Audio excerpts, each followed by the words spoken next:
Good evening. Once again, welcome to you, viewers, listeners, wherever you are. It's a pleasure to have you back here. Unfortunately, we did not broadcast this past Friday. And of course, this Friday again, we will not be broadcasting, and it's due to the Association of Liberian Journalists annual convention that will be taking place this weekend in New England, precisely Worcester, Massachusetts. Um, of course, as a former board member of ALJA, I will be on that end, uh, represented as a former board member and member of ALJA, and of course, my colleague Moses Sandy, who is a former president of ALJA. We both will be in attendance, and the event starts on Thursday, so we'll be leaving here Friday. And by the time we get in state, we wouldn't be able to set up and bring the program to you. So just wanted to put that off for you, our viewers and listeners, that this Friday there will be no issues room. However, we'll be back on Tuesday next week with another serious presentation.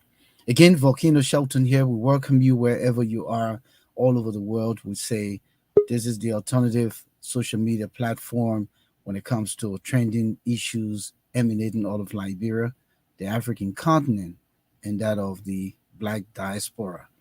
Let me welcome Moses Sandy out there in Delaware, all spiffy, looking like the current president of ALJA. Or you want to take the man job? No, man, don't try that thing. Yeah, but my man, So, look at me. so, man. See, I mean, yeah, man. So, man, the man wants to take Joe Messi position. But look, Mr. Messi, you are in good hands, but man, Moses said he has retired. All right, so my man, we're back Yeah. here. Tonight we'll be featuring Alja, Yeah. but we'll be bringing them in momentarily.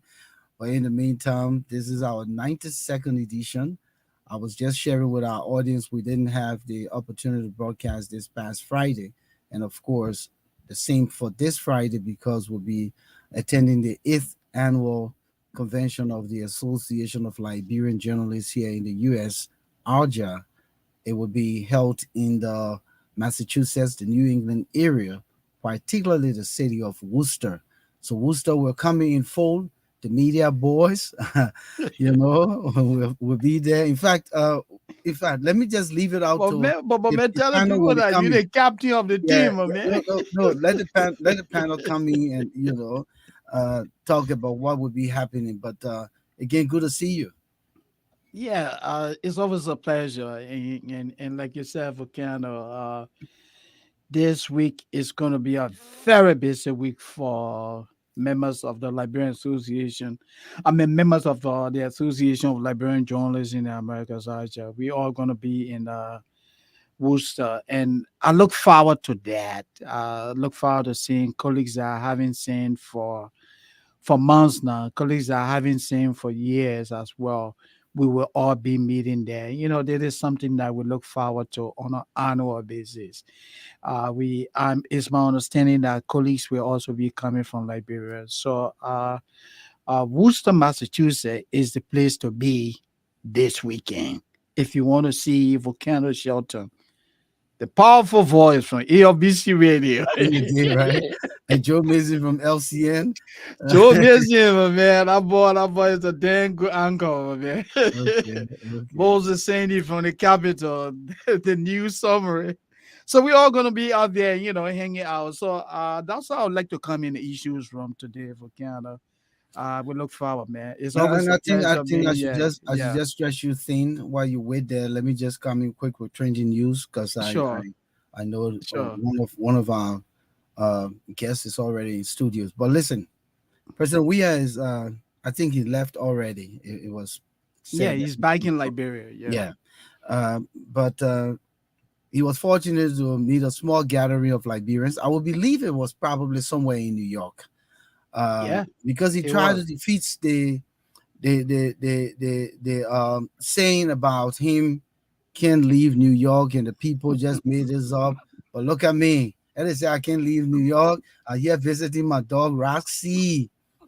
Oh, but wait a minute. You did not leave New York. You were in New York. It's just that you were in another You went little to section Staten of New York. Island, You were Jamaica. it was Yeah. 25 miles radius that was given to you. But even before that, the president had an opportunity, I'm sure, to interface with President Biden at some point. And he said, "Babe, I know you put it in here that I can't leave from this place, but I won't go see my dog. I see my dog for 4 years. I'm visiting my house. I also won't go see. I think they're not send my Ballon d'Or to me. I won't go make sure that I can get my things there." And you say I can't leave from here. So Biden said, "But where you want to go? You want to go Florida?" He said, "I can go Florida." Biden said, "No, you can't go Florida. For you to go Florida, you got to contact the governor there. And that's a whole nother issue. And right now, my man, I think you're on my speech I'm about to give. So, let's leave that talk for Florida. And they say you got houses all around here. Do you Man, have, he I said, didn't know that you're a "Oh, comedian. my man," he said, "Hey, you got houses all around." He said, "Yeah, I got one house in New York, somewhere there in Queens, Jamaica. Can I go to that house?" Then Biden said, "Let me see." He called his personal assistant and said, "Oh yeah, but it's within the 25-mile radius, so yeah, he can go." And my man went to the place now. Then he won't come argue that ALC I can leave the UN compound. I can leave New York. Get me here now to my house. Hey Roxy, Roxy, I see you for 4 years now. Hey man, Roxy, I Yeah. miss my dog so much. But you president, you want to tell me you can carry Roxy to Liberia? Think I know veterinarian in Liberia? Yeah, to take They care got of your dog food. dog, They got woman. dog food there. Then you just leave Roxy in exile, you know, by itself. And so you could have carried Roxy. Of But course. anyway, he didn't carry Roxy, so he came to see Roxy. But now people are believing that the president was at his Florida home. No, that's incorrect. Okay. Because of Volcano, and just to piggyback on what you said, if he was in Florida, you saw the president when he opened the bags, his soccer award. If that is in the home of the president, why would he keep that award in a case? And you can see that the case was shaped. You He mean just you exposed mean himself the for award them. was shipped? The Yeah, the award was award shipped. was The shipped. Ballon Yeah, the d'Or. award was shipped to that address. Okay. He just exposed himself for them. But go Okay. ahead. So yeah, so with all of that, I think the moral to all of this, the president, we have to do that. Did he have to come and say he trying to dispel the notion of what people were thinking that he could not leave, from New York and within the confines of the 25-mile radius that was set forth by these dignitaries who have come? Because for presidents to come and be able to tour by themselves is extra dollars. You got to fund that through the kinds of security, the Secret Service that will provide those special support for the president to leave the domain of the UN to go to other states. And those things are planned ahead of time, where the governor would send invitation, make Yeah, sure that that person would be given the best uh, reception when they visit those states. But he didn't have to come here and then try to, argue or showcase. Uh, that tells me that the president is concerned about his ego. personal image than the country. and Yeah, and I mean, people can look at it from many facets, but I think it was not necessary. Some things are just laid to rest and be done away with. But that was why I thought to just think about this, because so many things happen in Liberia that he doesn't come to defend the Liberian people. He doesn't come to talk for the Liberian people. But whenever it comes to Mr. Weah, he wants to, jump in there and try to protect his image. And of course, yes, he was within 25 miles radius, because within the distance from the United Nations headquarters to that of Queens, Jamaica, I would believe it's just within that confines. yeah, yeah. Okay, what do you have before we bring in our guest quickly? Yeah, what I have is the rice crisis. In Liberia, rice is our staple. It's the staple of all Liberians, and now we have rice crisis. there's shortage of rice on the local market. But yesterday, when the president returned to Liberia, following a successful UN General Assembly in New York, he announced that uh, he thinks that the claim about rice shortage in the country is artificial. He says there's enough rice in the market.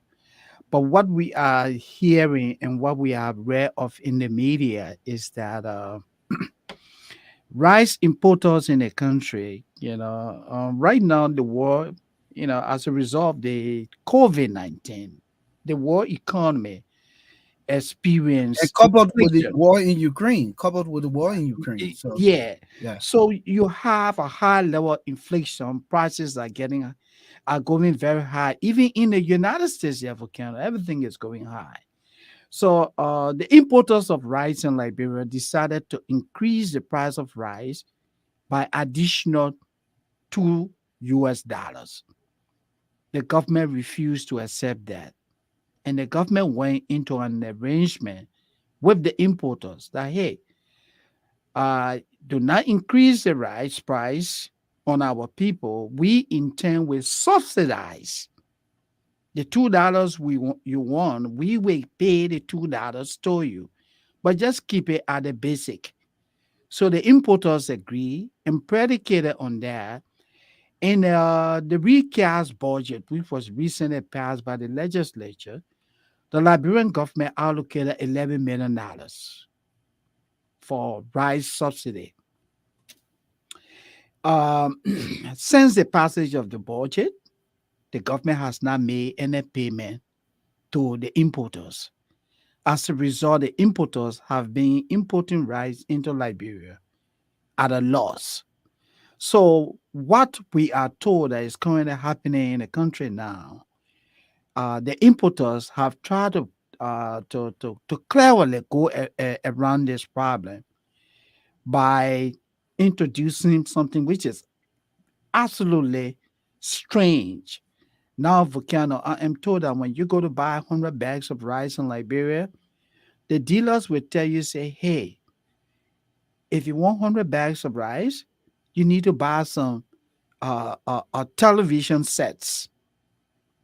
You go to the local dealers, like the ones, the Waterfront and other local communities. They make you buy, spray.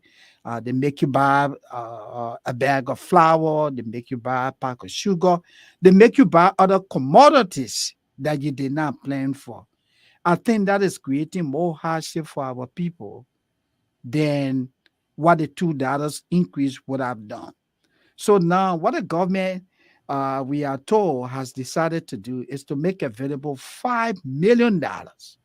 So that's what the finance ministry is currently working on, to make available 5 million US dollar as a subsidies to the importers. And And that is out of the 11 million that 11 million, yeah, 11 million, because the subsidy was 11 million as allocated for in the budget. But since the passage of the budget, the government has not come forth. So right now, our people are faced with rice crisis, and we hope that this can be resolved amicably. Because you know what happened in 1979, the rice riot. You don't play with Liberian men rice business, and I would like to stop there. And quickly, just before we go backstage to bring our guests in, I was in Liberia in the month of April, May, March, April, and just a portion of May. But I Yeah, think it was somewhere in April when there was rice shortage again on the market, and the president had to dispel that notion by going to the warehouse. At this time, he went to the warehouse yeah, where they decided that the rice would be $13, but 13.50 to $14 for those folks who went there for transportation costs to move rice to the to the communities. And from what at that time people got at ease. Now, if this crisis he's denying that there's rice, I would think that he should do the same. Go yeah, to the warehouse and let the people see the rice, that indeed rice is in the country.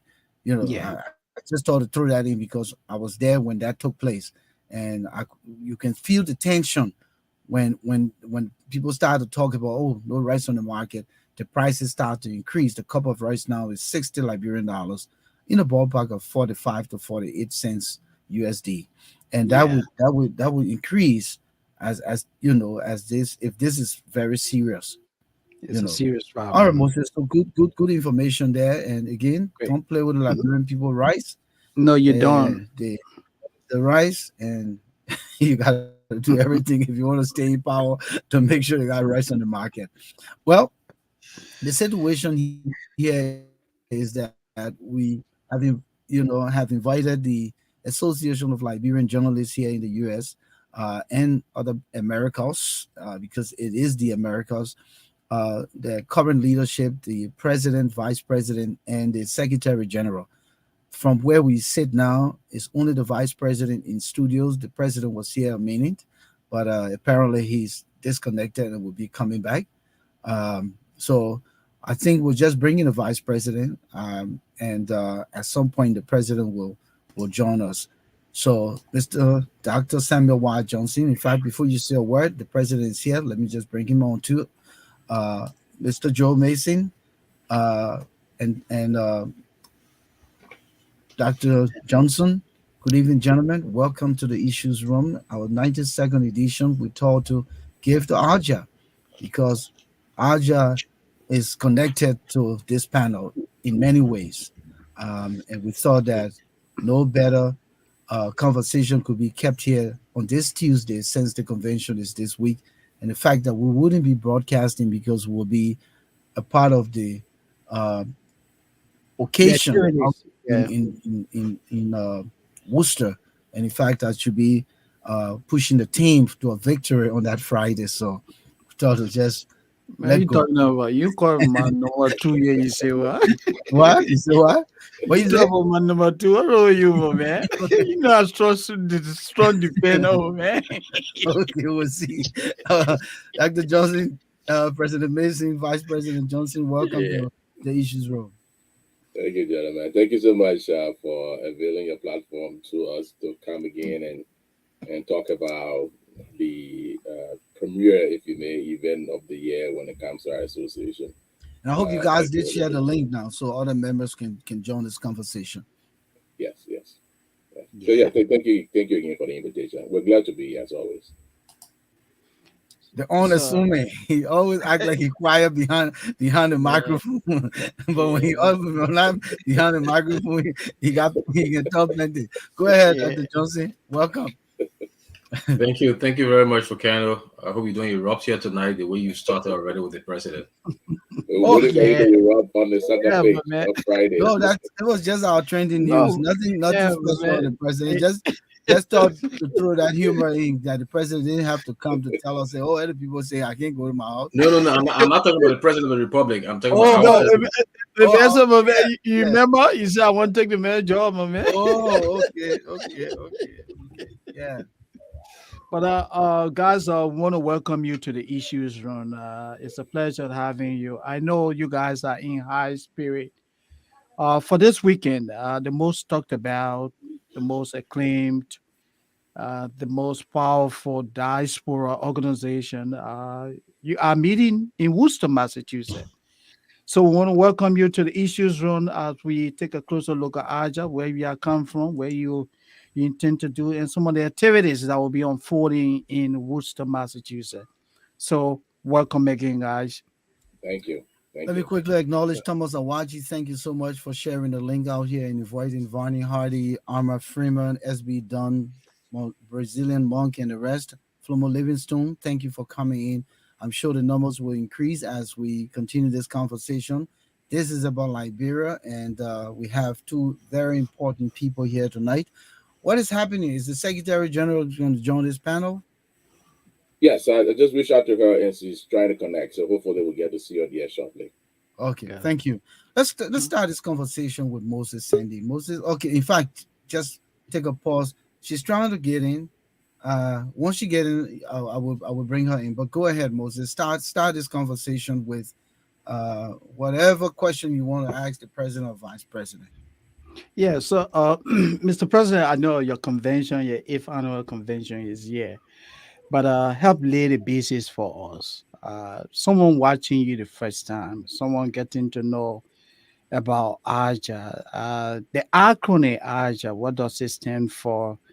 What does this organization stand for? What is it all about? What do you hope to accomplish as an organization? Thank you again, Moses. Yeah. ALJA stands for the Association of Liberian Journalists in the Mr. Americas. President, don't be like me. I can see all Liberian journalists. No, All that was fine. Yeah. Yeah, so the Association of Liberian Journalists in the Americas is ALJA for short. I think a lot of people know the acronym ALJA, but we are an advocacy group, an advocacy organization that is committed to championing the cause of press freedom, freedom of speech. We try to insist on those principles of good governance that is important for us to continue to enjoy and sustain the democracy we have. But we're also involved in media development. We try to reach out to our colleagues. We understand the difficulties when it comes to media landscape in Liberia, some of the challenges that they undergo in the country, and so our goal is to assist in capacity building, helping with the professional development in the form of training, in the form of scholarships, and logistics, and those are some of the things we do. We've been around as an organization now since 1998, when AJA was started by colleagues of ours who have come to the States during the heat of the crisis in Liberia. They recognized that even though they were away from home, but their voice still needed to be heard, and so they started ALJA. And I can mention some of the names. Your popular names. Most people know when it comes to the media, the likes of Kenneth Bez, Gabriel Williams, Isaac Bantu, Hassan Kiao, Octavius Obi, Alex Red. Those are some of the names. Dr. Dukley, and we're on one other platform last night, and Abdullah Dukley, Dr. Dukley, also was one of those who was involved. He commented on the program we're on. So a lot of people came together to start this organization, and for some very good reasons, some of which I mentioned earlier. But unfortunately, in 2004, and I will use the word my vice president used last night, AJA went into coma.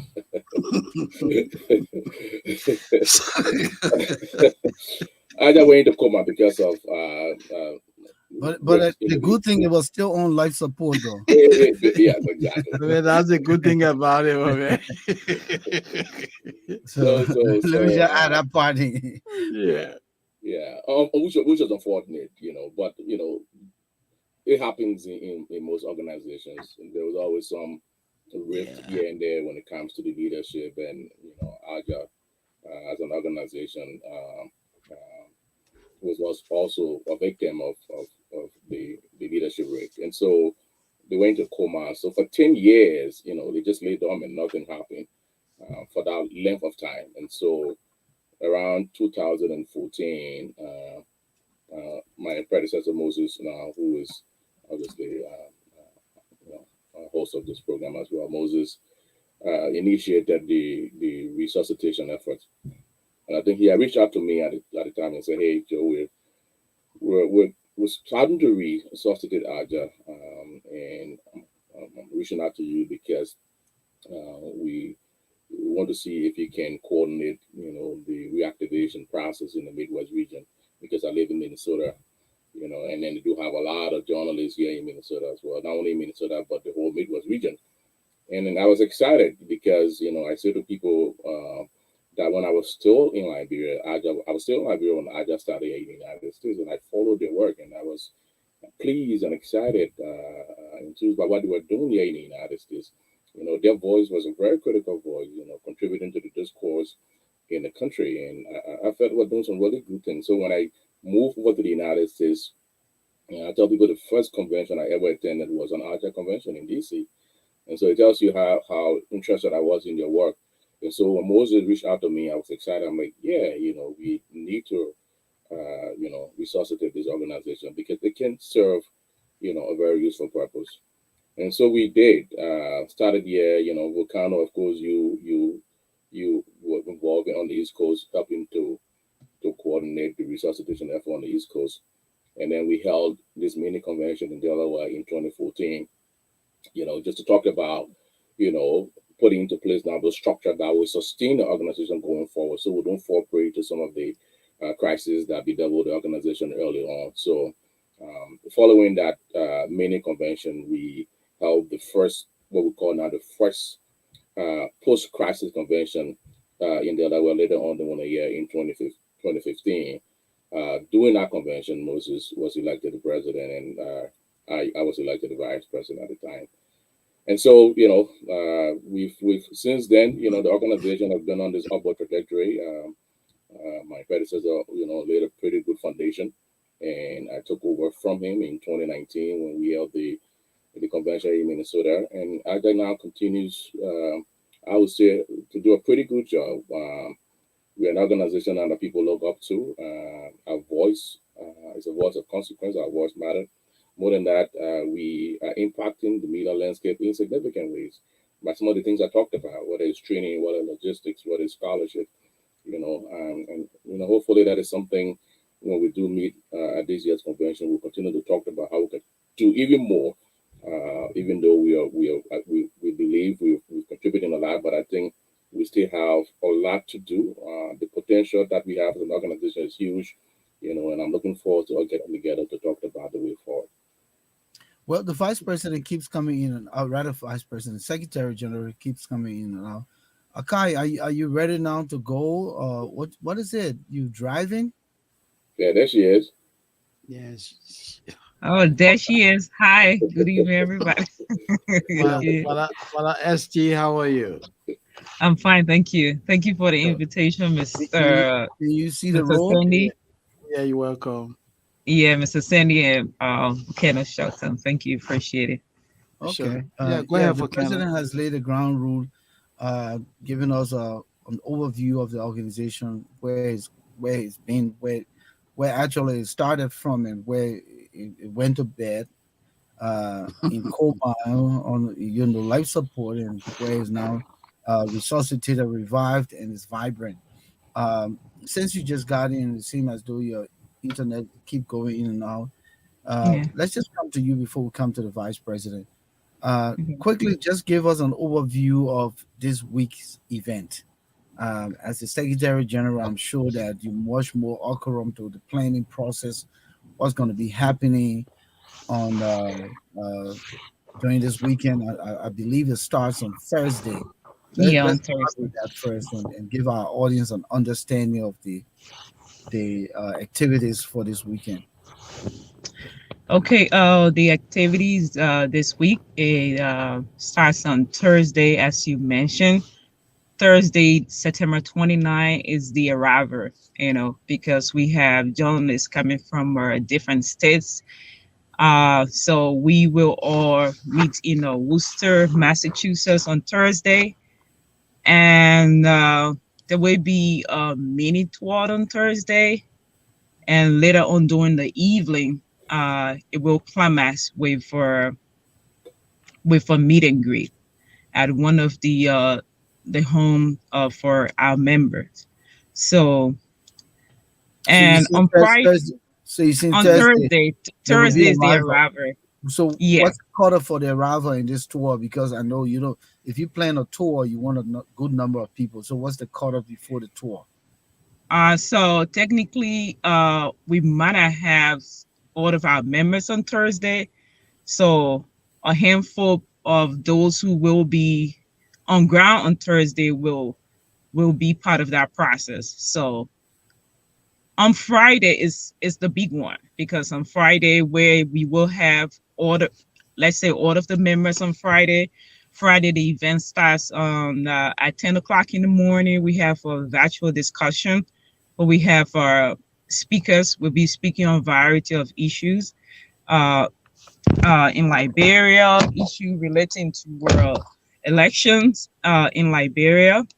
And we're going to be having speakers from the US, Liberia, And yeah, that's exactly what it is. And after that presentation on Friday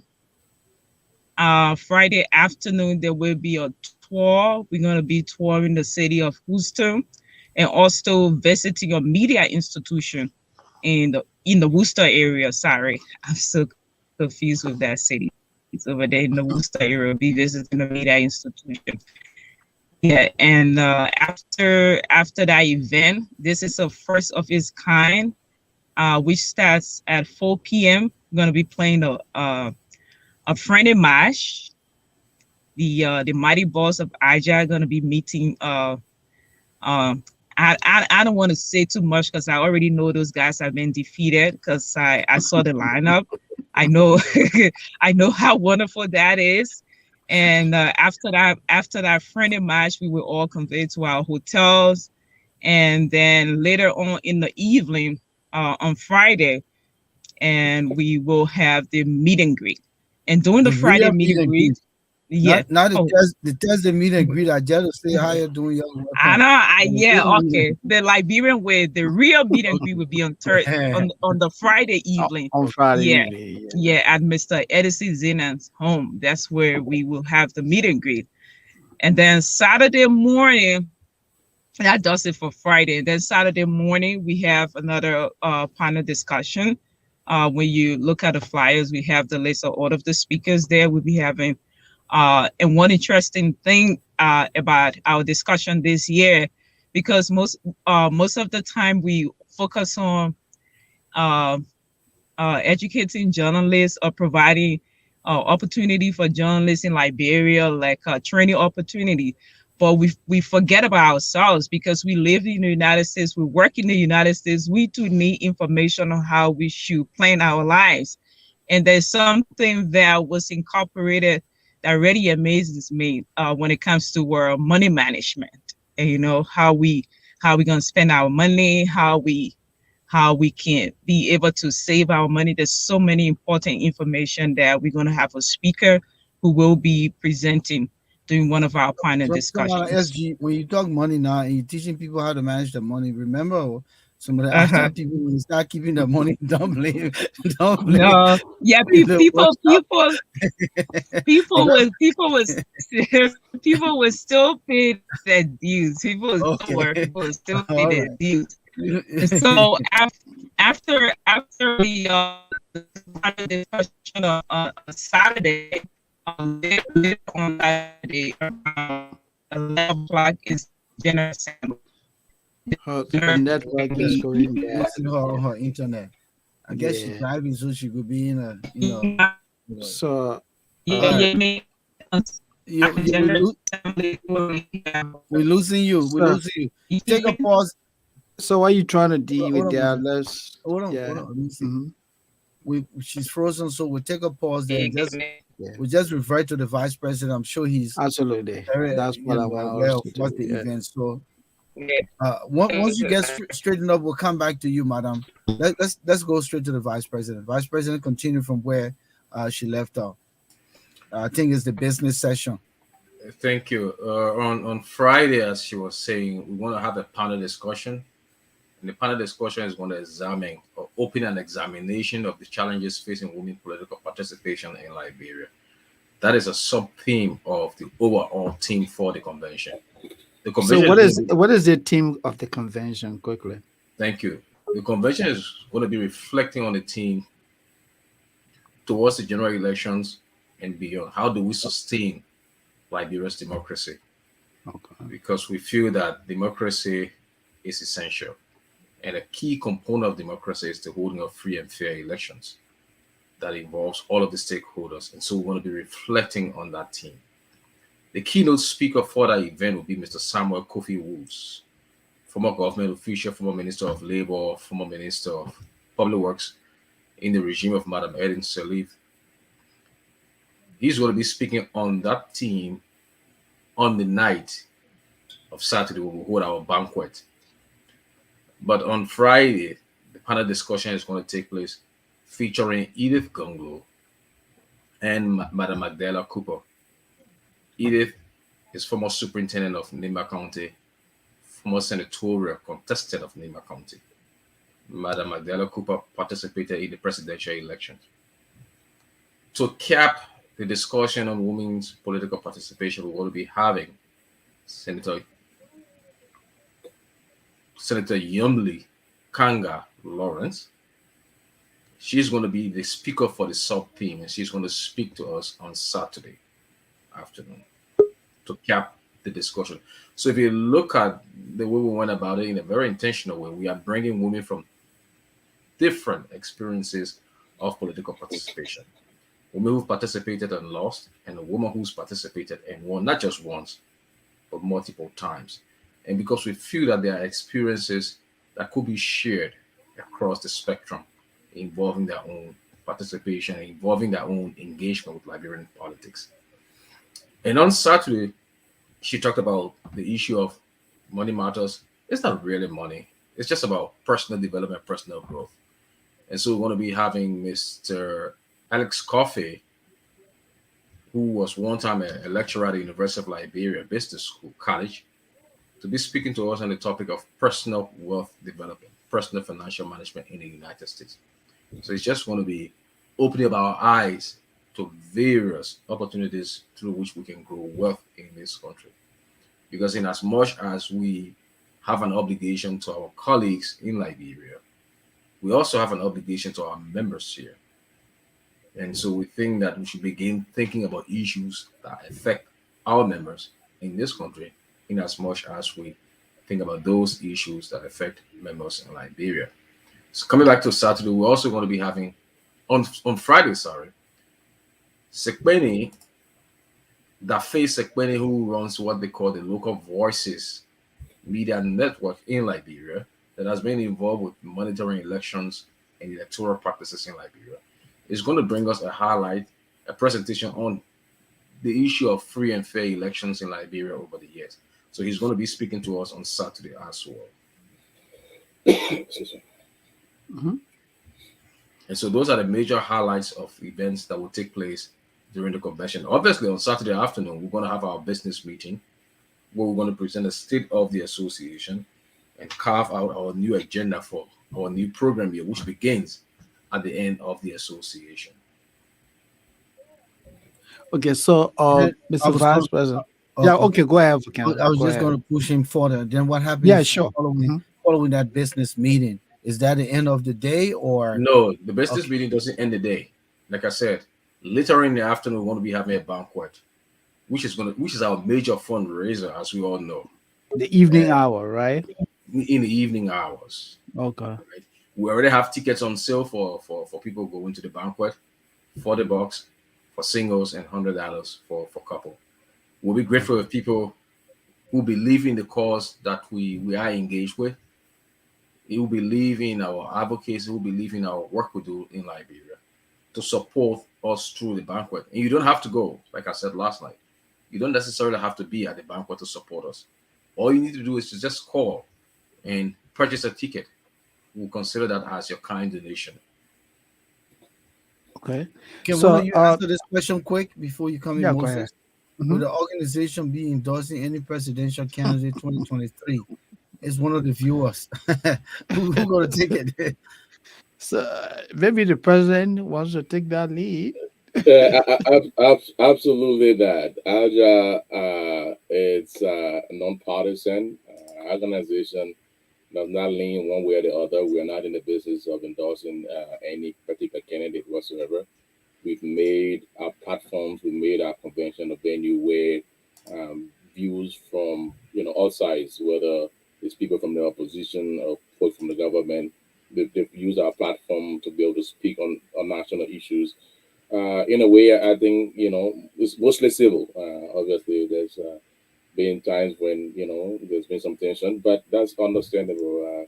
No, so the short answer to your question is no. ALJA will not be endorsing any particular candidate. We are certainly not in the business of doing that. What we are looking at doing though is to see if we can use our platform, our organization, as a way of providing a platform for us to engage the candidates in debates, engaging them when they do come here, all the candidates. And so that's one of the things we talked about at our convention, to see how can we begin to source, source resources to be able to make this happen? We believe we have the credibility as an organization to be able to do it. Folks from the opposition, folks from the government, see what they may, but by and large, they respect our organization, and I believe they will be inclined were we to put the proposal to them to have us engage them in a debate as the election gets closer. Thank you. So, Go ahead. Mr. President, as an addendum to that question that came from one of our viewers, I've been following online, and people seem to be a little bit jittery because when you look at the prominent people, the list of prominent people invited to speak at a convention, Kofi Woods is a prominent voice in Liberia. There are others who believe that he's a politician. Yomdi comes from the opposition.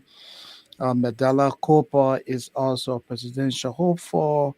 And there are supporters of the ruling administration, the CDC, who believe that, oh, why you're taking side with the opposition? Did you reach out to officials of the Liberian government to say, "Hey, we want to give you the opportunity to be heard because your platform is very huge"? Talk to us about that. Yeah, the option or the selection of the speakers will change from one year to the other. But what has remained constant for us is this tradition that we've established. When you serve as president, and when I took over, Yeah. whenever we host our conventions, we've given the courtesy to the Liberian government. We've invited the ministers of information consistently now for the last several years. What we've also done too is to invite the ambassador accredited to the United States, who until recently was Ambassador George Patton, and before him, Ambassador Jeremiah Solonte. So we've been able to extend those invitations year over year when we hosted these conventions, and we did something similar this year with the Minister of Information. We sent a formal invitation. He acknowledged the invitation, but he has not yet to date said whether he will attend one way or the other. So again, our invitation is open. We would very much like to have representative from the government at our convention. So hopefully, I don't know if the minister is still here. I know there were dozens of government officials here for the United Nations General Assembly accompanied the president. Hopefully he is still here. If he is, we'll be more than happy to welcome him at our convention. Great. So, Volcano. Yeah, Mr. Vice President, um, you know, most Liberian organizations did have a tendency to wait all year long before their convention, and then they say they're going to do X, Y, Z to raise money for a cause. Can you just tell us? I know you've been vice president for a year now under Mr. Mason, second term. Could you just tell us what you guys have done during the course of 2021 to 2022 with regards to any projects that you guys undertook during the course of the year? Yeah, thank you. Thank you. That's a very good question. We, in keeping with our mission, we've been providing logistical support in addition to our advocacy work in Liberia. During the past year, we provided training and logistics to training to many, not several, many reporters in Liberia. Among those were female reporters from across the entire country, from all of the 15 counties. We provided a day-long training in basic reportage, interviewing techniques, radio production, and those training were facilitated by people from here whom we feel are experts. From who some of them whom work with the National Public Radio. In fact, two of our facilitators work for the National Public Radio. One of them worked for a newspaper outlet in Cleveland, Ohio. And we also provided those women reporters micro recorders to help improve their capacity to gather stories from the field. In addition to that, we supplied computers to many of the media institutions in Monrovia and some of them in Lofa and I think Grand Bassa. We, I mean, COVID came, we don't want to talk about it, but we're also engaged in providing some basic humanitarian to our people in Liberia. Apart from those, in June this year, while in Liberia, I was able to launch the Jolte Memorial Scholarship Program, where we are supporting 2 students at the University of Liberia Mass Communication. So if you look at our work, in fact, we are working on providing a training for media managers, especially our female media managers, where we think the capacity needs, there's a need for some work in that area. And so we look at our work, we're not only providing training at the basic level or the primary level, but we are also going up to the tertiary level at the college level. That is the nature of work we've done. And all of the money we've been raising, those are the projects that these monies have been supporting. And so we appreciate people coming forward to help support. If you believe in this thing, this is how you can support it. Let me bring the the Secretary General in. I think she's stationary and stable now. Let's hope that the internet at home is strong enough. But Madam That's SG, true. listen, I live in the bush, you You so live I in don't the get have a suburbs, strong not the bush. You live in the you, suburb. you are Uh, not in Miami. but no, quickly, I'm not. we'll come to that. In fact, you just brought out, but we'll talk about it. But let's Not, let's let's understand something. The vice president was talking about some of the projects that you guys have undertaken during the course of the year. Are there any partnership in the implementation process? Because ALJA is a U.S. based organization. You're stationed here, but when it comes to implementation, particularly in Liberia, of course, he did mention that 2 of the facilitators were from here in the U.S. But you still need local partnership to ensure that fluidity of the presentation and the implementation, and so can you talk to that, please? okay. During the COVID-19, the heat of the COVID-19 crisis in the United States, it's a global thing, and the uh, the chapter there in the Midwest chapter, uh, with the support of the leadership of ALJA, partner with the Minnesota Department of Health, and in hosting the COVID-19 clinics. And if my memory can set me well, ALJA partnership was able to conduct 10 clinics. And with that support from the Minnesota Department of Health, at least not only doing something for Liberia, we were able to contribute to the activities within our community. So it's not only ALJA is not only looking for money to help journalists in Liberia, but these ALJA also belong to a community within the United States. And the chapter there in Minnesota, they were able to work effectively to help in creating awareness and conducting the COVID-19 vaccination in Minnesota. Can any of you So speak to let me Liberia? just add. Let me just add to the in terms of partnership in Liberia. Let me see if I can talk about it a little bit. We're here in the United States, and I think it would be unfair for us to tailor training for our colleagues in Liberia absent their involvement. So what we try to do is to engage directly with the colleagues in Liberia. Obviously, we have a wonderful relationship with the president of Liberia. The training opportunities or the training we conducted in December of last year that the vice president mentioned with the Female Journalists Association of Liberia. What we did prior to beginning the training exercise was to engage the leadership of the Female Journalists Association in a series of strategic meetings and talking about what were the training needs that we could be able to assist. And so we went through those strategic meetings, identified the training needs, and then they also expressed a need for the logistics that he mentioned.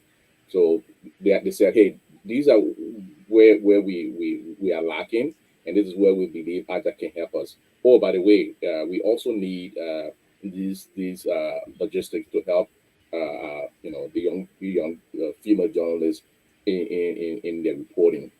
So that is something we continue to do, and I think it was very successful in that way because it is their members, they know their members better than us, And I think it's only important that we adopt that approach.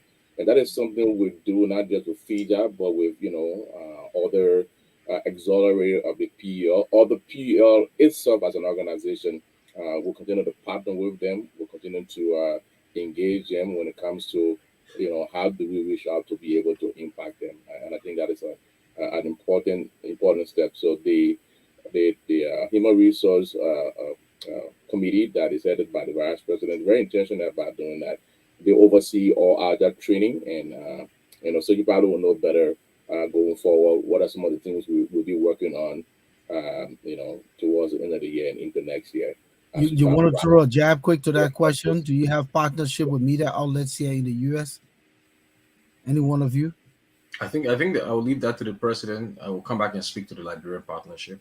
So, Okay. so yes, in terms of media outlets, we are partnering not just with media outlet, but let me start with the media outlet. So in 2019, when 2018, 2019, when we held the convention in Minnesota, one of the things we did was to begin to establish relationships with the different media outlets. And as a consequence of that, the delegates who came, especially our police from bureau, were exposed to new trend, new technology in the media, whether it was at the television stations we visited, whether it was at the radio stations, whether it was at the newspapers. And so that is something we're continuing to do.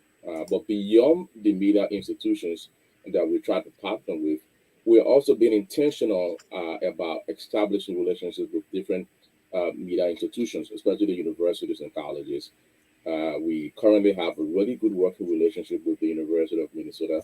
Um, as a matter of fact, at this convention, we'll have presenters from the Institute of Community Integration that is linked to the University of Minnesota that will be presenting. They've presented at all our conventions, and they offer ALJAs some form of assistance on a consistent basis. So that's a relationship we cherish. This convention, when we are in Worcester, we're hoping to engage the leadership of a private college university, Catholic university in Worcester called Assumption University, with the hope of just establishing some sort of partnership that will, we hope, ultimately benefit our colleagues in Liberia.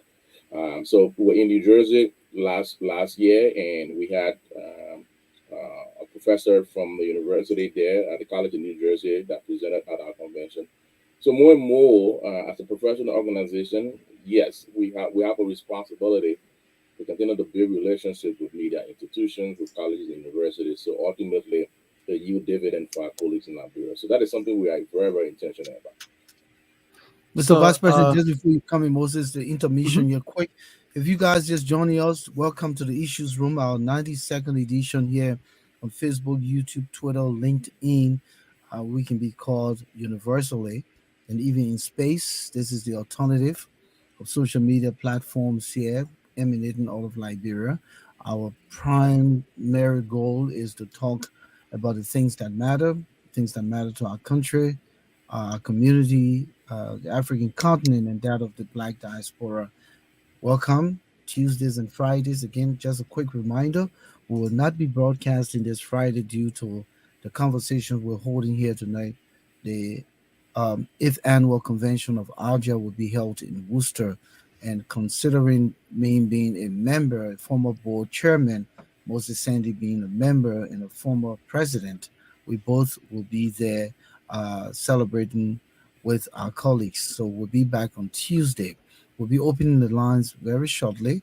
The number to call will be posted 404-272, so you can engage our folks here tonight. Moses?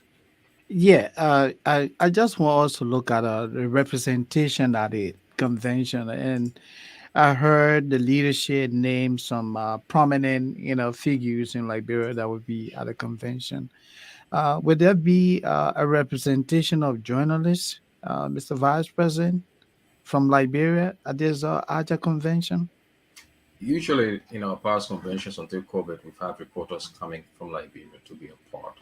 Yeah. And but ever since COVID, as we all know, the US has been shut down to tourists. And so we've made some efforts to have journalists come to the United States. There are still efforts being made to ensure that we have some of our colleagues represented. But at the moment, we cannot say definitively whether any reporter is going to be coming. And one important piece of them coming was it was an opportunity for us to provide them exposure to new skills, to new information, to new ways of reporting. And so you'll notice Mhm. up till last year, we always had training as a component of our convention. And those trainings have been mostly specialist reporters, focusing on issues like disability reporting, the use of social media in the dissemination of news and information. So we will not be able to do that this year because of the situation. But I know someone will ask, is it only those who came to the States that you provided training to? No. We also, like last year, for example, were able to assemble reporters in Monrovia at the I Center, downtown Monrovia, on Carey Street, where we're able to transmit using modern technology to transmit the training program that was taking place simultaneously in Monrovia. And so the guys were a part of it. This year we may not have that situation as the situation is unfolding, especially with COVID pandemic still something that everybody is concerned about. But just to talk about partnership, we also work. The president spoke of the Female Journalists Association that was involved with getting this whole training program off the ground for their members. But we've also worked with the President of Liberia and the Center for Media Studies and Peace Building. CMES is one of the leading media development agency or organizations in Liberia, and they've been a really strong partner with us in this whole process, helping us to identify to do needs assessment for training, do needs assessment for logistics, and they've been very very transparent in their work with us. So just to give you an idea of what we do. And now with the situation with our engagement with the University of Liberia, we are also building a kind of partnership with the University of Liberia to see how we can use the university to strengthen or further its mission in provide being a center of excellence and training for mass communication and journalism in Liberia. Let me piggyback on that partnership, if you don't mind. Yeah, go ahead. There right now it appears that we might have a few of our colleagues joining us from Liberia.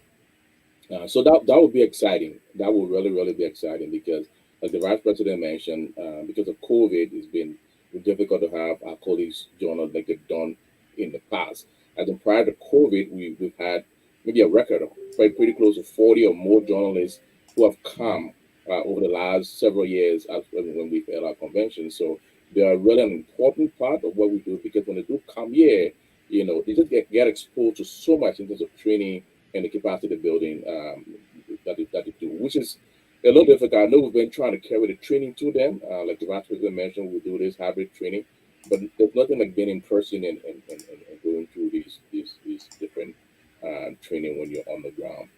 One of the things we do, while we may have a few of our colleagues here, we understand that a lot of our colleagues will still be in Liberia, and we want to follow, the convention live. It will be live, and you will benefit immensely from some of the speakers we will have. One of the speakers we anticipate having is an enterprising young journalist who is from Nigeria origin. He was born in Nigeria, but now works in the United States. He for many years worked at Boston 25 TV. He's now anchoring over at a television station in San Diego, California. He has agreed to speak at our convention because we understand that a lot of our colleagues come here, they want to break into mainstream media, and it's sometimes difficult. I mean, there's all these different barriers that we have. There's a language barrier, or So we want to understand for someone who has made it essentially. I mean, to be an anchor at a television Yeah. station here in the United States is no small task, and the fact that he has achieved it, we believe, his story will be important for many of our young people and many of our colleagues who are still looking for a way of breaking into mainstream journalism. So that would be a wonderful part of our presentation on Saturday. His name is Wally Aliyu. Like I said, we posted some of his work in our chat room today, and people were just amazed at what he's been able to accomplish. So I'm looking forward to that. He's an award-winning journalist as well. So that is something that I'm hopeful that our colleagues will be able to benefit from. So, the convention will be a really rich convention, covering a lot of grounds, appealing to journalists, talking about national issues and trying to see how we can engage more women in political participation. So we're trying to achieve a lot in the few days we'll be there, and I'm hopeful that these speakers that we've engaged and the message they will bring will be beneficial to the folks who will be there and those who will follow live by web TV as well. Well, So- Mr. President, you want to come in, Moses? Yeah, I just wanted to ask the Secretary General as to whether her members are in high spirit for the convention and if they will also be selling souvenirs. And, Yeah, the and let member. me just add quickly. The high spirit means people paying the dues. people So you paying- want us to get forward to you? So, No, no, no, yeah. we're not telling you. Listen, we're not telling you who all pay or anything. We just want to know. We just want to know people representing. Right, You Mr. want President? you want to call me though. Yeah, we call it no Listen, need. I don't want no trouble, but Yeah, no, And if I can I want to know what to call me, and then I yeah, I for see. me, I now, can, just yeah, Where's because all people I understand that. payment of the package and that will Yeah, give you a head yeah. count. We want to Yeah, really have I can representation. assure you. Yeah, I can assure you that the members are in high spirit. There will be a good amount of number. Yeah, there will be a good amount of number, especially from the Delaware Valley chapter. Okay. Yeah, yes, And is that yes. because of proximity to the event?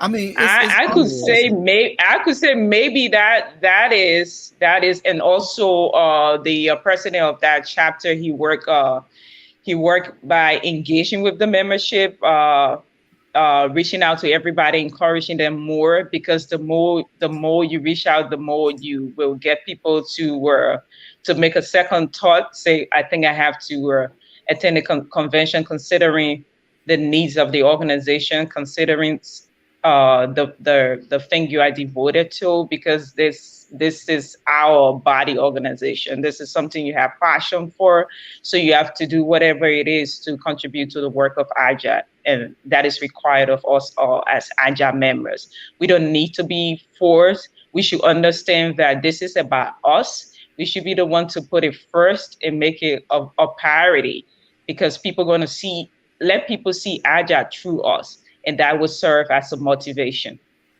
Will there be souvenir on sale?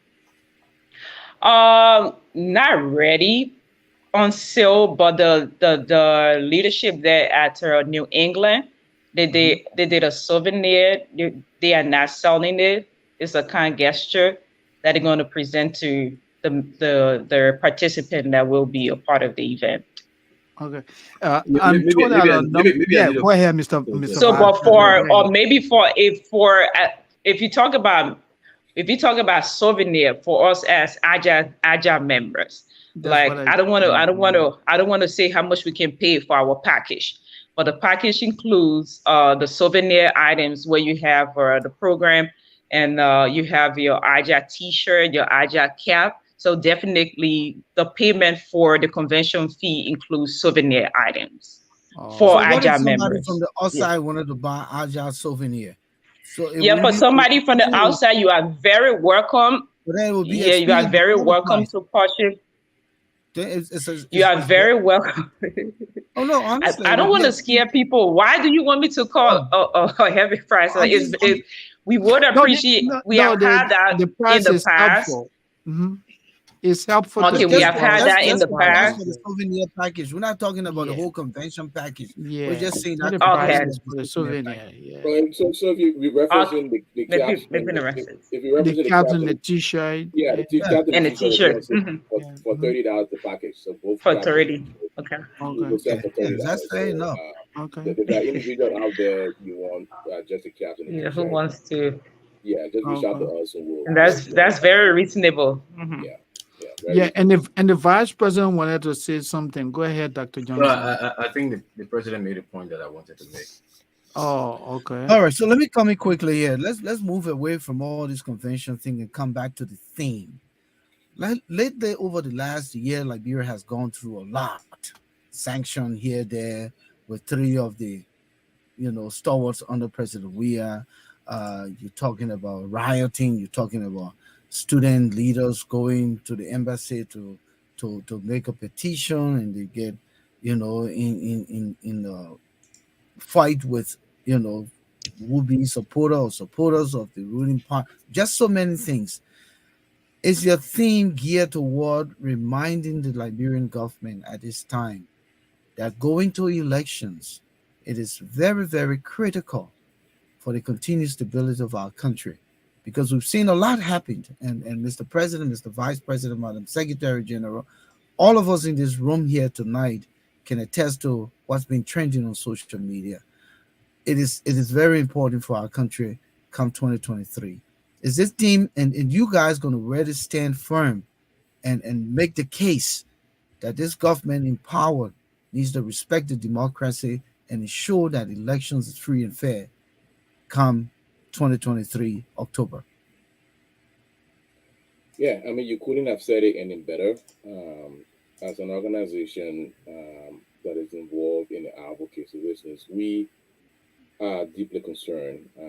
Yes, significant amount of the onus goes on the government, but I think everyone, whether it is folks in the opposition, folks who are responsible for overseeing this process in the elections commission, they'll have a responsibility to make sure that these elections are free, they're fair, they're credible.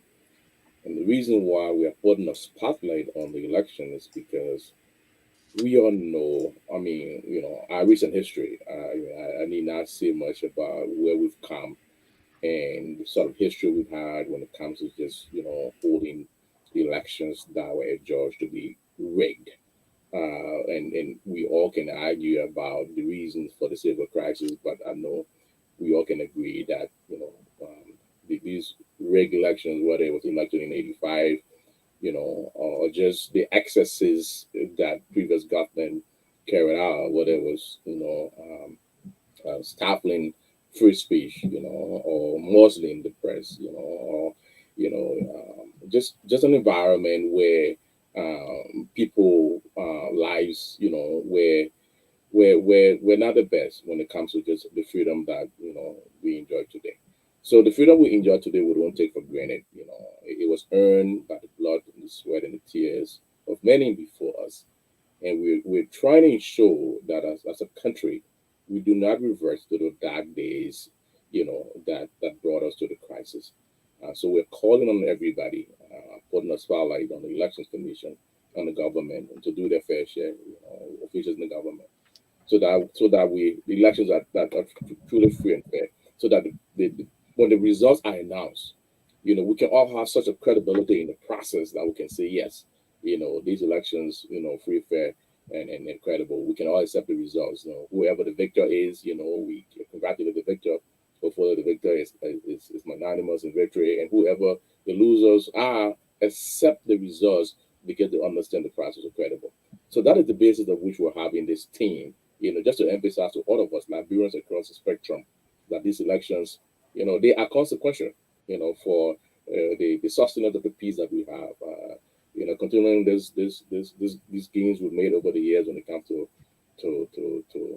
democracy that we've enjoyed now for the last several elections. So I agree. Those are precisely the reasons why we selected this game. Mr. Vice President, want to add quick before Moses comes in? Let me mute it. Yep, he's muted. Hold on.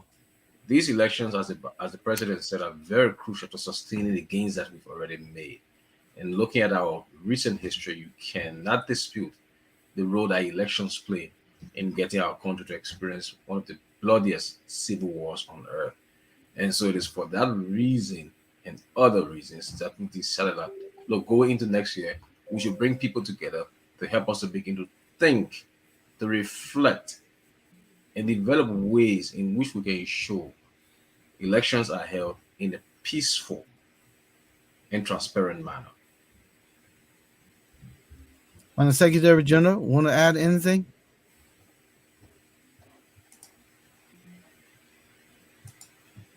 Madam SG, Is you frozen again? she's frozen. Are Yeah, you there, Madam SG? she's trying to unmute, but I'm trying to Okay. help her here, but it's not working. Well, I think she's using. Uh, all right. Well, I thought this question was critical, Mr. President, because of what he just said. One of the bloody civil war that we've not recovered yet, even in these last two, uh, uh, let's call it the three elections we've had, the transition from Ellen's first election to the second, and then President Weah's first term. We still don't seem to have gotten it right, and I think this theme is very important. And how is ALJA going to persistently, put forth this call, this clarion call to the Liberian people? Because I know that ALJA is a press organization or journalist organization that want to stay balanced, that want to draw the line between the left and the right, or stay right in that middle point. But your entire commitment is to the Liberian people. Your commitment is to the country, not to a political party, not to a ruling party. How do you send us that message, particularly to the voters, to the electors, who are themselves confused about where they stand? What type of message you're going to put forth when it comes to, as it relates to this theme going forward? Because we have only months now away from, uh, or a year, put it that way, to this election. Yeah, I think we're about what 13 months away, and I think this is Approximately. approximately, and Mhm. we're beginning the How would it be? the Is it 30 months? I thought the elections is in October 10, right? Is that So it's approximately about a 30? year away. Let's yeah, put Yeah. it. 12 months. Not You know, 30, October. yeah, a little over 12, Yeah, yeah. a little over a year. So that's why I said, My Approximately. next brother, the October. month is over with. This weekend we're done. All right, so 12 months. Yeah, Well, 12. yeah. But We are. I think coming Go out ahead, of Mr. No, go ahead, Mr. President. the convention, hopefully we can have a clear message, because most of the speakers will speak to this theme, and hopefully we can have a clear message about what our expectations are when it comes to the elections, in terms of the elections being credible. And it's a message we'll continue to echo over the months and the weeks as we get closer to elections. And like I mentioned earlier, one of the things we're trying to get involved with as we move closer, and I'm hoping that it's something that will be acceptable. Hopefully, we can engage the right contacts. Just have the candidates, avail themselves. Where our platform can be one that is engaging them in a way that they're talking about, what the platform is. But again, we are also echoing this message, that these elections, they need to be nonviolent, they need to be fair, they need to be fair, incredible. So this is a message we'll continue to echo, Volcano, over the next several weeks and months as we go towards election. And I think it's important for a representation of the government to be at this convention. And if they can hear us tonight, someone has to avail themselves and make that commitment. So it doesn't look one sided, irrespective of the invitation sent. If someone can honor Yeah. being at Yeah. a convention, will be Yeah, very and Yeah. hopefully they can echo the president's message at the United Nations. One of the things I said, Yeah. I was heartened when he said at the United Nations that Liberia elections will be free and fair. And that's the message we want to hear, not just from him, but every other government official. Reassuring us that it will be free, but not just saying it, but we want to see the actions. Lay the What are they foundation. doing to make the playing field level? What are those measures they're putting in place to make sure that it is actually free, fair, and credible? And a lot rests on the Election Commission as well. The Elections Commission are an independent body that oversees this process. So all eyes will be them. Our eyes will be on them. Any little slip, we'll call it out.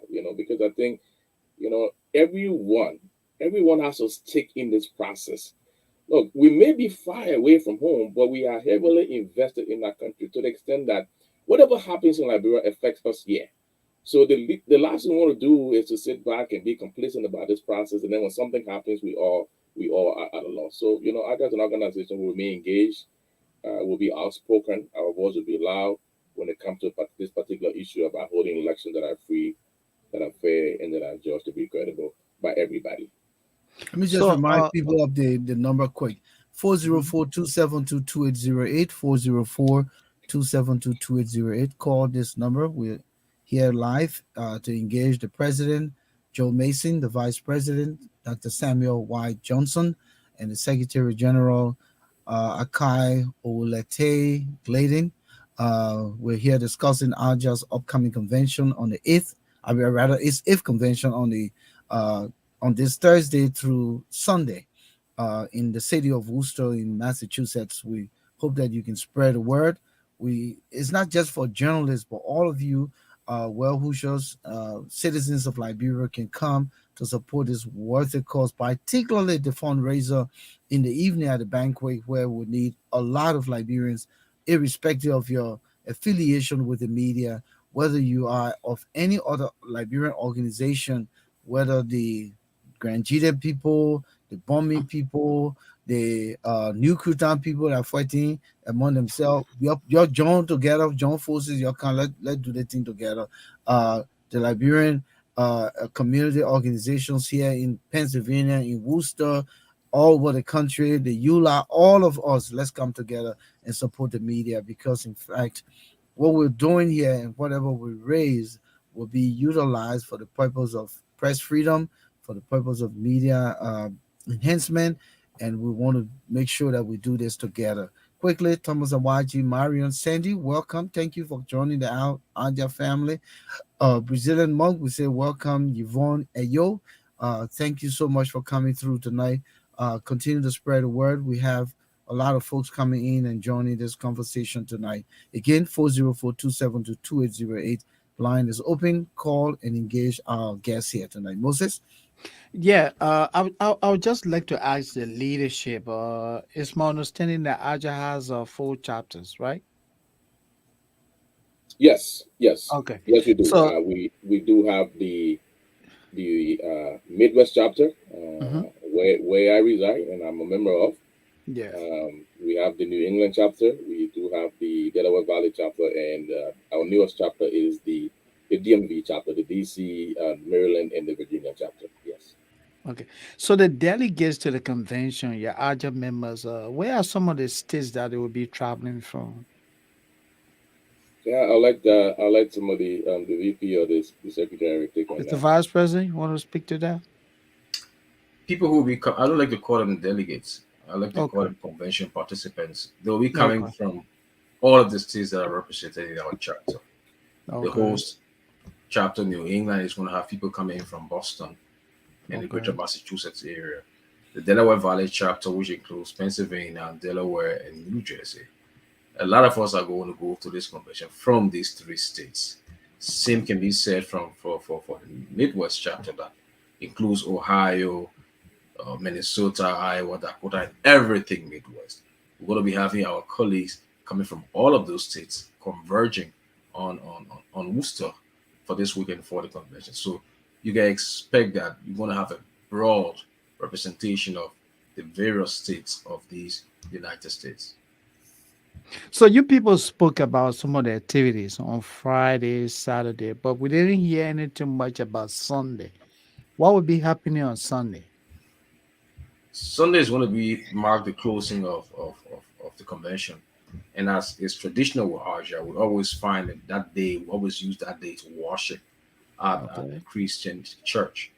So we're going to be worshiping at a local church in Worcester to give thanks and appreciation to God for blessing us to see the close of our program year and the start of our new program year, which kick off that very Sunday after the convention.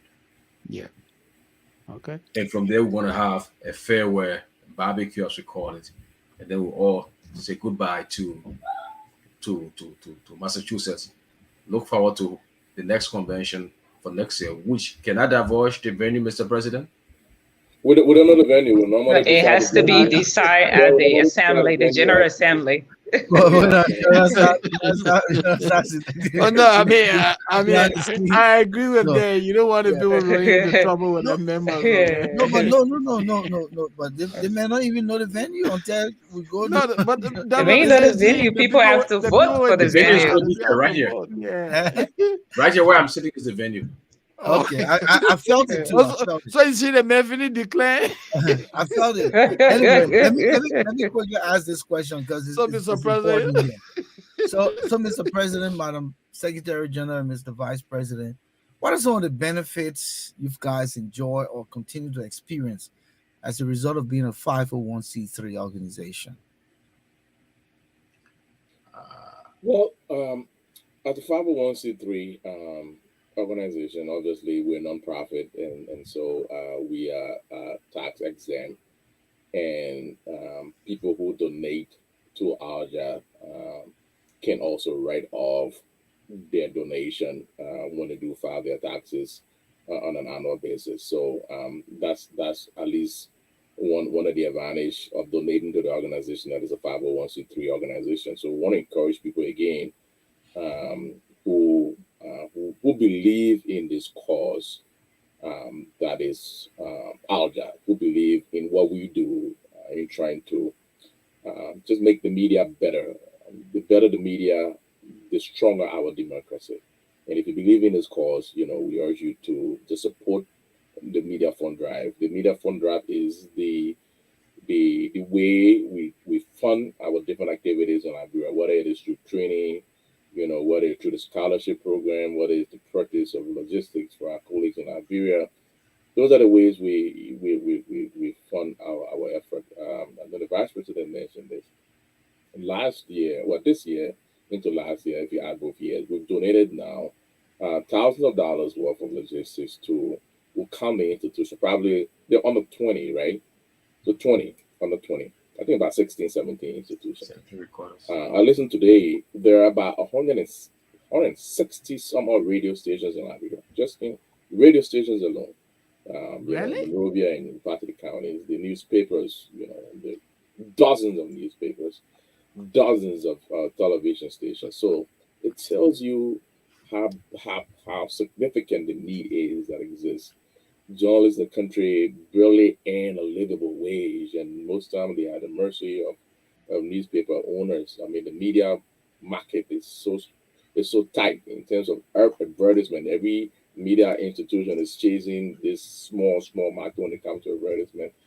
So there's a lot of challenges. There's a lot of ethical transgression when it comes to the media because people worry first about putting food on the table before they worry about being ethical in the profession.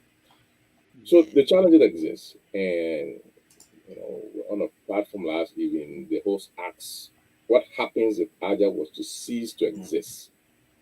Wow. Uh, it just boggles me because ALJA would cease to exist. There will be students or scholarships.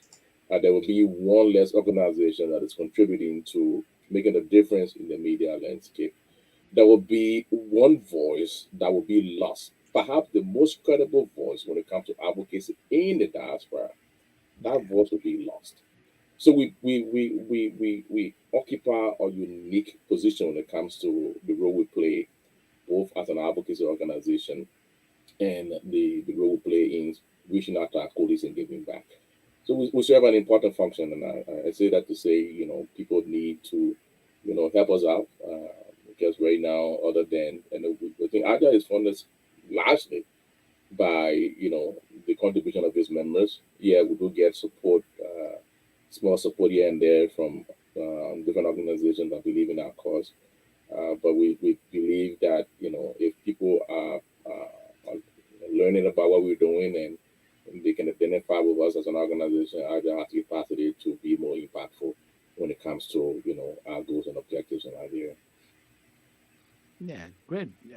In fact, you talk about the role AJA plays in the diaspora community. How would you describe the relationship between AJA and the Union of Liberian Associations in the Americas? Eula? Yeah, I'll talk briefly, and then the vice president can talk about it because I would say the relationship is good. We have a good relationship. As a matter of fact, the president of EULA will be at our convention this Oh, okay, weekend. okay. Conversely, we were invited to EULA's, Dr. Jolte, you can Inauguration. talk about it. You attended that program. Yeah, we're invited to the inauguration that was held not long ago in Pennsylvania, and I represented ALJA at that particular organization. So we have a very good relationship with ULA. It's not just Okay. ULA, but other Liberian community-based organizations in the United States. For example, Okay. the county organizations. Recently, the president attended a ceremony organized by the Federation of Local County Association in the Americas that was held in Minnesota. And so we have good working relationship with the various community-based organizations in the Yeah, United States. yeah. Yeah, I was even Mr. Vice President, I was even at the inauguration of Yeah. the head of the CDC chapter, USA chapter, here in the Oh, US. So okay. yeah, I attended that program as well. So we try to identify with as many local organizations as possible because I think it's strengthening the bond, it's strengthening the relationship because mind you, we're all Liberians first and foremost. As a matter of fact, we have the head of the Bon County Association who, even though he resides in Minnesota, but is flying over to Worcester this weekend for our program. So Oh, because we're wow. building, yeah, That's because good. we're building those relationships with them, they tend to Yeah. reciprocate when we're having our event. So yeah, we have That's good. really good relationship, not just with ULAB, but with a lot of other local organizations. I mean, just from hearing from you guys, it seems that Woodstock will be the place that everyone wants to be this weekend. What do you think, Mr. Vice President? Absolutely, Worcester is going to be that place, that center for the convergence of all things Liberia. And so we encourage everyone near and far to join us in Worcester, Massachusetts for this particular event. And it's Okay. not just about coming together to interact, but it's about supporting a cause in Liberia. Like the president said, the media is a crucial element to the sustenance of democracy. You cannot have a sustainable democratic system flourishing in the absence of a free and fair media. And so our work is all tailored towards that particular goal. Yeah. And just by listening to the president, when he spoke about the multiplicity of community radio stations in Liberia, it just beats my imagination with a small country like Liberia having over 23 community radio stations, multiplicity of newspapers. So the question that comes is, where is the media market for all of these, media outlets?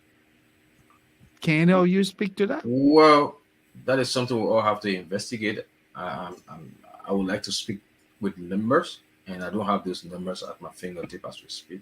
But Okay. one good thing is that it speaks well of the media landscape of the country. With the multiplicity of media institutions, although they have their own leanings, I was reading something from IFX not too long ago that said most of those media institutions are organized by politicians or people who are connected to powers. But it speaks well of the multiplicity of media institutions. So it means you have a multiplicity of views out there that are being dumped onto the population. I think what we worry about as an organization is to ensure is whether people are really upholding the ethics of good media practices. That is what our worry is. So, I mean, you can have this, but once people are not really being ethical, then it becomes a problem. But if they are being ethical in their work, there is not a problem. I think it speaks well for the growth of the country. Yeah, no, I tend to agree that you know the more media you know could be better for the multiplicity of views.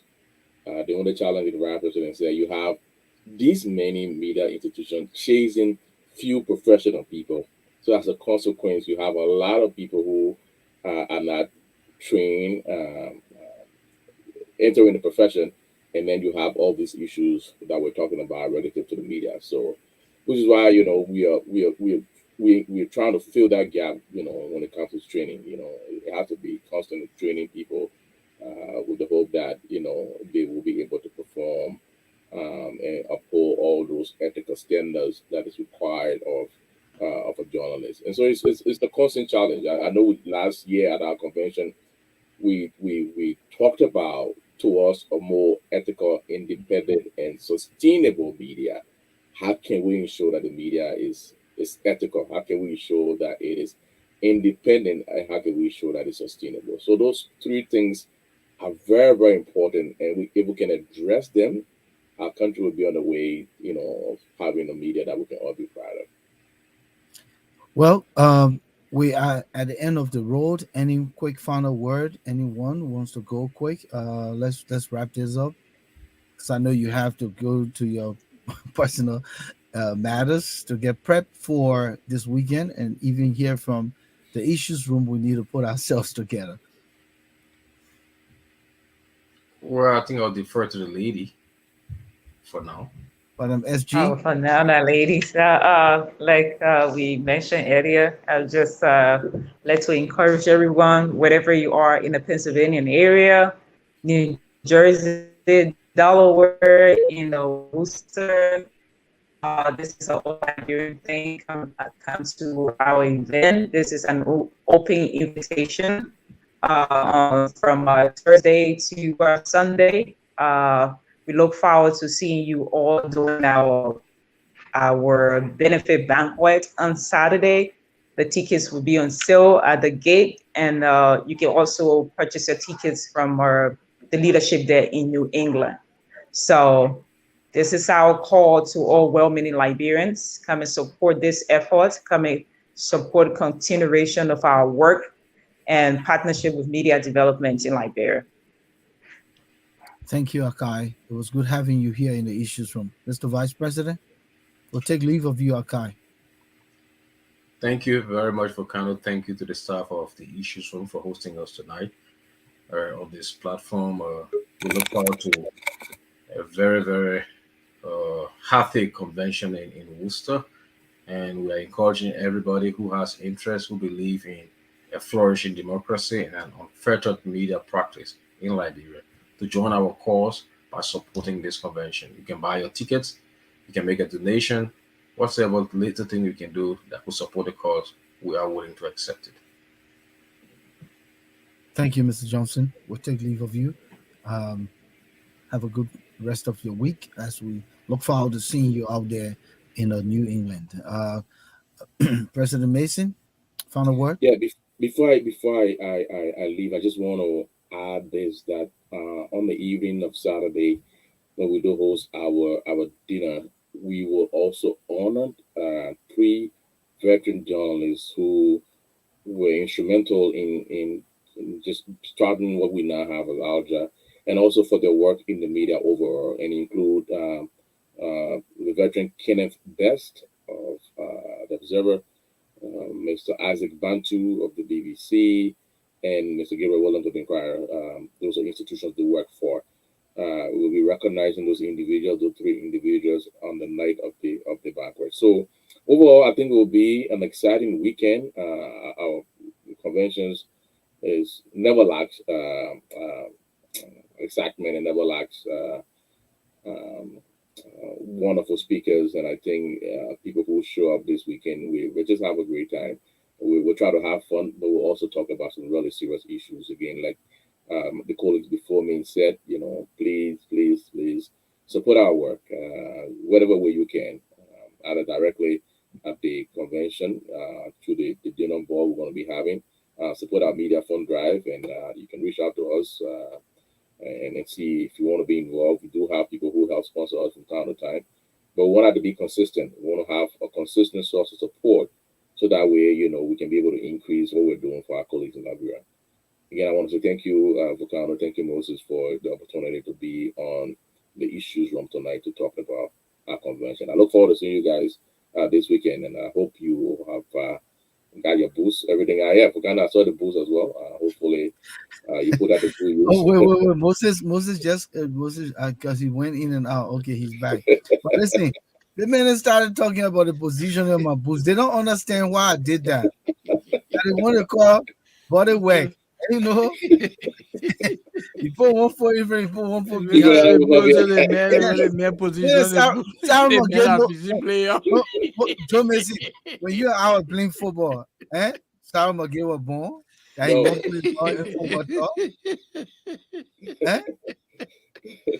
So What No, is but it? I think generally, I think it will be but the boy a that fun want to weekend. see you swinging that day, my man. Yes. I know we'll do our own thing, but Of course, my we'll man. do our own thing. The Moses, man, our of captain, the course, man you going to even lead know the like team. ship. I know that canoe, that ship, or that vessel, which one to call it, or that boat, which one you in? You in ship, you in boat, or you in canoe? Yeah, but we look forward to seeing you guys, All my right, man. man. Thanks so much and have a good night. Yeah, Yeah, sure, man. Thank you. sure, Mr. President. So, man, Enjoy we'll be in evening. Miami, So our president, our president. You see what I said the last time? I said the president is diagnosed with pseudologia fantastica.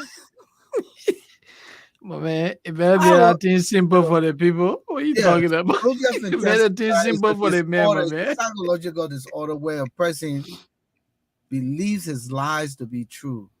Okay. You just make something so grandeur and you go running with it and you say this is the fact. Yeah. President stands with his small Liberian gathering of seditians and say, the people say I'm doing nothing but look, Maria Jeda Miami now. You know, yeah, Maria Jeda Oh, man. Miami now. You know? And my man, if you can just get this guy off Joe, So it's gone. yeah. So, Volcano, how do you do such a comparison?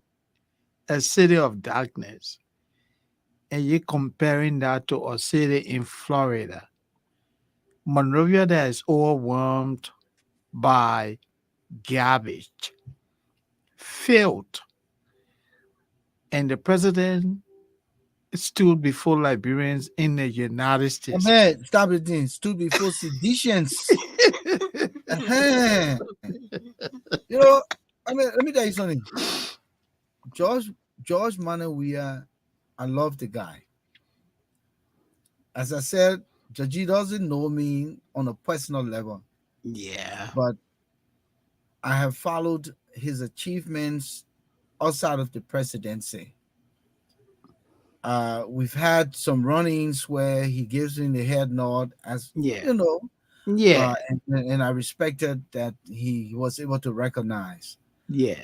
Um, he came across as a good guy, a guy who loved his country, a guy who's done so much, for himself and people around him. And that still stands to hold truth today. And I'm not going to take that away from the sacrifices he made for himself, in the context of him trying to develop himself as a human being. Because usually you and I know that when we are aspiring to be something in life, it's not for our country. It starts with ourselves and our families. Yeah. Anytime, Moses, the money you work for now doesn't go to Liberia. It starts with you and your family. Absolutely. Then it goes on to your other family, your relatives, your loved ones, your friends, the people who come to you for support. Then it goes to the Liberian community, organizations that are in subtle ways impacting the greater country. Yeah. So President Weah's a time in soccer was to first elevate himself, gain some assets to take care of himself, then his immediate family, his kids, his family, his wife, his mom, the people around him, his closest friends, long relatives, and then other people, then the greater country, the national team, helping to get the team from point A to point B. Right? Yeah. That's what he was doing. Okay. Granted, he did those things, and we applaud him for that. We gave him the praise. Liberians said, this guy is a good man. This guy has no, stain on him. There's no corruption. Even though people say he's a part of rebel faction, I don't care. He didn't go to the war front to shoot. I'm not Mhm. looking at that. Yeah. And so on this premise, the Liberian people gave him a beautiful country, a country with potential, even though it came from war. 12 years of one president gives him the country he inherited. And I'm not saying that Weah hasn't done some little good, but he could have done more with the promises he made to the Liberian people. That's right. Putting the Liberian people outside of the stadium when he promised there won't be spectators to the game of the economy. The game that is Yeah. played at the SKD Sports Complex is the economy. But then you keep Obviously. them outside, and then you bring in Ghanaians, you bring in Lebanese, you bring in foreigners to influence the country economy, but you're not providing opportunities for your Liberian people. So this is what we're talking about here, Mr. President. If you hear me tonight, I love you as a human being. I love you as a Liberian. I love you for the representation in the onset of your career for our country. Even though it was personal self, it Yeah. had to do with your own accolades. Today, the Ballon d'Or you were showing, it wouldn't have Georgia's name on it. It doesn't have Liberia's name on it, I'm sure. Mhm. But in the essence of truth, is a representation of Liberia. Because when they say the first African player to hold a Ballon d'Or is George Weah, then somebody will say, where did he come from? People will say, oh, he's from Liberia. So in a nutshell, it's a combination of self, but for country. That's true. So can you take these same accolades into your country development to fight corruption, to fight all of the negative things that are coming out of the country? You got people stealing the country money. And I've said you know about it because you're in leadership. Today, we're blaming Daniel Cassell for what he's going through as a political aspirant. We say his companies did all of this, and he's linked to it. He's not recluse from it. So it's the same thing. If Nathaniel McGill is doing something, if Bekukwe Jr. is, in fact, the man that your son, his name Bekukwe Jr. What is Yeah. Bekukwe Jr. doing that Bekukwe Sr. doesn't know? What is what a guy named the other guy, Serena Seaforth doing? See first. Yeah. doing Bill that- two away. What is the Bekukwe Jr.? Don't call it. Oh. Oh yeah. Yeah. What is Serena Samuel Seaforth. you don't know? What is Yeah. what his name Nathaniel doing? McGill. No, I'm feeling with other people. Jefferson Koji doing that you don't know. Just Okay. people doing things that you know. So it's a reflection of you. But when you stand and address your partisans and say that Monrovia is an equivalent of Miami, a vacation destination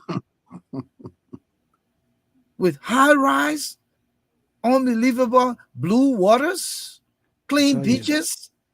You compare our beaches in Monrovia because somebody took the name and called one beach that called Miami Beach, so that it's equivalent to the beaches in Miami, Florida, Yeah. Yeah. equivalent to the vacation destination of Miami, Florida. Yeah. Yeah. It's a disservice to the country. We're not saying you're not doing a little bit of little things here, but don't put it on Yeah. a grandeur. That's why then I say is pseudologia fantastica. It means out of touch with reality. It's completely delusional. You know. Yeah. Mm-hmm. Yeah. So Yeah. what do you make of that? I mean, you sum it all already. We have a president who lives in the dream world. You know, sometimes he talks like he doesn't understand what is obtaining around him. That comparison that he made just doesn't hold. But you know that Moses got sedition still justifying Oh, that really? they got crime in Miami, they got slums in Miami, but the slums of Miami is the city of Monrovia. Of Put it that way. course. Yeah. Let's put it that way. The slums of Miami is equivalent to the city of Monrovia. So Where Monroe. Monrovia is now, that Monrovia under Jefferson Koji. Come Mhm. on, man. What is In people fact- playing with the destiny of our country? There are reports that are claiming that Monrovia is one of the dirtiest cities in the world. So is that what the president implying, that one of the most notable city in Florida is comparable to a city that has been declared the the world dirtiest? I mean, sometimes people talk like they live in a different world, Volcano. But what you see, what the president fails to understand is that the world is closer than ever before. We Absolutely. are in the social media age. Hmm. We are in where technology has advanced to its greatest height. Long ago, long ago, a pastor said, I don't remember the religious leader, but this is not one of those come here pastor the other day. I'm talking about a word religious leader. He said the world comes to an end when the world speaks in one language. And this is the time. That language is the internet age. This age when Moses Sandy can be in Dubai and he Yeah. and I interface as if to And say talk. we're right We're here. sitting right Moses there. Sandy is sitting in Newcastle, Delaware. It's like he's right in my living room here But in Upper you, Darby. you just said it. I'm sitting here in the comfort of my home in Delaware. You in Pennsylvania, Derby, in the comfort of your home, and we are having a regular discussion. But not only the regular discussion, but here's the fact. The regular discussion is all over the world. Yes, globally. So how can the president think that he can just say something so loosely and people will Yeah. run with it? The only people that are going to run with it are your voters who are still committed to you, your loyalists. But this is the time, Mr. President, that as we delve into 2023, you want to be careful with what you say and how you say it. Today Yeah. on social media, your Miami comparison to Monrovia is trending. It is the issue. It is the theme. It's the theme of it. That's But what the then man also took to the Monrovia. spelling of Liberian saying that you can't go to the United Nations. I mean, come up from the United Nations. You went Yeah. in the confines of the 25 miles Yeah. actually radius, Raiders, yeah. where you went right over to your resident in the state of New York. So it's not like you left that point to go in other To states outside Florida. So the he left confines. from there, went to Florida. Yeah. No. So stop making all this news here. Stop doing all of this. It's not helping you, Mr. President. Do you? Do you? Some of these things you don't have to respond to it because you don't have to answer. No. You actually don't have to answer. But I just All, thought to throw this out here because as we wrap up, since we're not gonna be here on Friday, I know when we come back on Tuesday, Moses, there will yeah. be a plethora of issues that we'll have Our to discuss. stories, yeah, yeah. But in the meantime, I want to say thank you for showing up tonight in your spavy outfit. Uh, Thank you, sir. I'm not wearing suit again until the convention evening of Saturday, but yeah. So you Uh, gave the people an idea of how oh Volcano yeah, is but going to but be in but Worcester. but that's but it's a formal event. Of course, what are It you is talking a formal about? event, so you got to dress Is to represent. yeah, Yeah. yeah. This weekend is the weekend of the year for all Liberian journalists, regardless of where you are. You want to make your way to what, Massachusetts, specifically Worcester, right? You So got to Thomas, be there. we'll say thank you so much for coming, Marion, Cindy. You haven't been around for a long time. Only you've seen that ALJA convention should go to Minnesota. You love going to the Twin Cities. Well, we'll hold you in contempt. We'll Yeah. talk about that later. We want to also thank all of you for coming, Yvonne Ayo and Brazilian Monk. If you did show up, we say thank you. I'm a firmer. It was good conversation. Flomo Livingston, thank you so much for being there. All of you viewers tonight, we'll be back here on Friday, rather Tuesday, not Friday.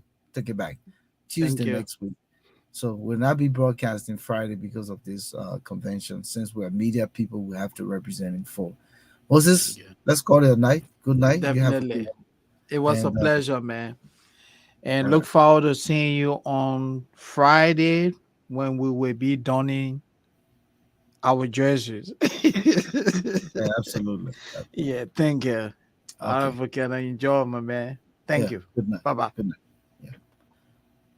Thank you all, viewers and listeners, wherever you are. We pray that you will be alive, be there when we return on next Tuesday. I'm Volcano Shelton. Thank you so much for being with us here in the Issues Room on our 92nd edition. When we return on Tuesday, we'll be broadcasting on our 93rd edition. Have a great week toward the weekend till we catch you again. Good night.